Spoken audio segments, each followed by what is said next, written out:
Hello, I'm Bill Seitzinger, Executive Chef at the Lodge of Woodloch. Today we're going to be cooking some black sea bass with a green pea puree. So here we have our black sea bass. It's a wild-caught product, super fresh. It's very light, delicate fish. And with that, we're going to make a green pea puree. We're going to use some green peas, sugar snap peas, some sprouted cauliflower. We're also going to use sprouted broccolini, which this is from our farm, grown right on property here. We get a good amount of our ingredients throughout the year from our farm on property. Try and stay as local as possible. And then we also are going to use some preserved Meyer lemon, which I have right here. When we preserve those, it takes a lot of the bitterness out of the rind as well, so you can just eat it as it is. And to garnish some of our items here, a garnish that we use a lot in our kitchen is shaved, just fresh vegetables, such as breakfast radishes, hawk-dried turnips, baby carrots, and we shave them thin on a Japanese mandolin. So for these radishes, we're gonna slice it very thin, like paper thin, almost so that you can see through it. Even a little bit thinner than that is okay. And then we're gonna put them in some cold water, and that kind of crisps them and they curl and get all cool looking. It's a very nice garnish. For the sauce on this, we're gonna do a Meyer lemon. I'm gonna call it gremolata. Gremolata is kind of a very vague general term. We call a lot of things gremolata in the kitchen when you don't know what else to call it. But it's just gonna be kind of olive oil, fresh olive oil based sauce. To go in with the spa aspect of things, we try and keep dishes on the lighter, healthier side, and a lot of that comes with, instead of heavy cream based sauces, we do a lot of more vinegar, oil based sauces that are just a drizzle. So to do that, we are going to just cut a little bit of the pulp out of here. We just really want the rind on the Meyer lemon. We're gonna dice these. Now you can stack them up, you can do them one at a time, however you're comfortable. We're gonna place that in our mixing bowl. Now this was preserved in salt, so I'm not gonna add extra salt to it. We're just going to season that with a little bit of cracked pepper. Always use fresh cracked pepper when you can. A little bit of fresh lemon zest and a little squeeze of lemon juice in there as well. A little bit of fresh parsley, and this is another item that we grow right here on our farm. Anytime you're working with fresh herbs, especially, delicate leafy herbs, parsley, basil, tarragon, oregano, don't over chop them. If your cutting board's turning green, you've gone too far. Less is more a lot of times with herbs when you're chopping them up, especially flavor-wise. We're just gonna put a little tiny pinch of sugar there, not much, just a little bit. Some nice extra virgin olive oil. And that's going to be our sauce for this dish. Very simple. I'm gonna give that a little stir.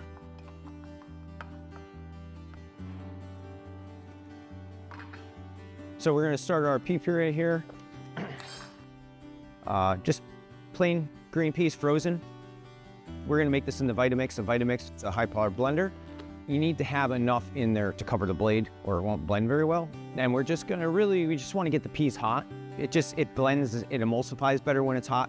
So that's we're gonna do that while we're waiting for those peas, and they only need to be in there for a moment or two. We're gonna season our bass. So season skin side and flesh side. A little kosher salt. We always use kosher salt in the kitchen. It's coarse kosher salt. It's easy to feel with your hands. And it also has less sodium than table salt or sea salt. So it's a little more forgiving. We're gonna turn our searing pan on here, get that warming up. You want the pan hot. You don't wanna smoke the oil, but you want it just right at that borderline, and that's because that's gonna prevent your protein from sticking in the pan. So we're just gonna strain the water off our peas. We're gonna go right into blending that. But the pea puree is gonna be very simple. Just a little bit of oil, salt, pepper, a pinch of sugar, and the peas.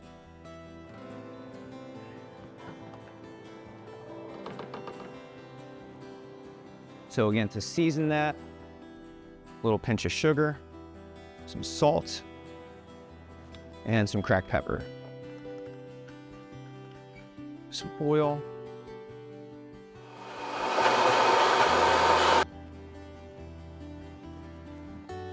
So we're gonna have a touch of water in there. That's just the water we cook the peas in.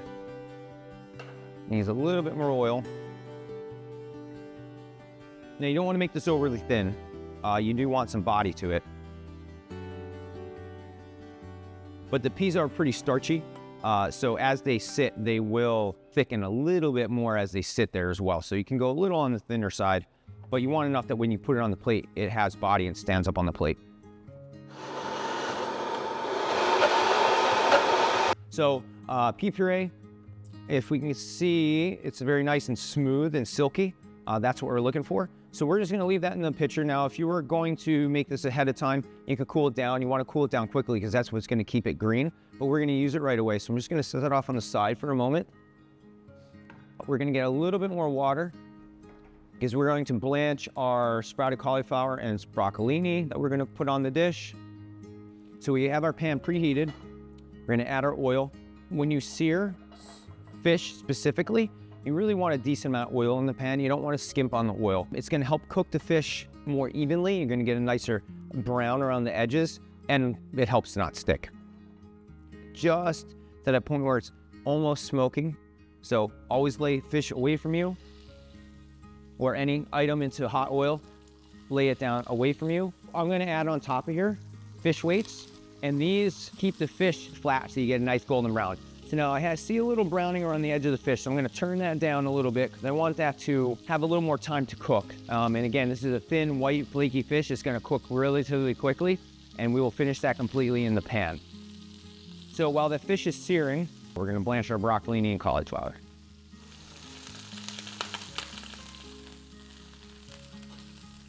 So we're gonna take a peek at our fish here. It's getting there, a couple more seconds. Once that's kind of flattened out, we can leave those fish weights off. We have our vegetables in our blanching water. They're gonna take a quick couple seconds. Just a little bit of olive oil, salt and pepper on our vegetables. We're gonna flip our fish over at this point. Nice golden brown, skin's getting crispy. And then we're gonna start assembling our plate.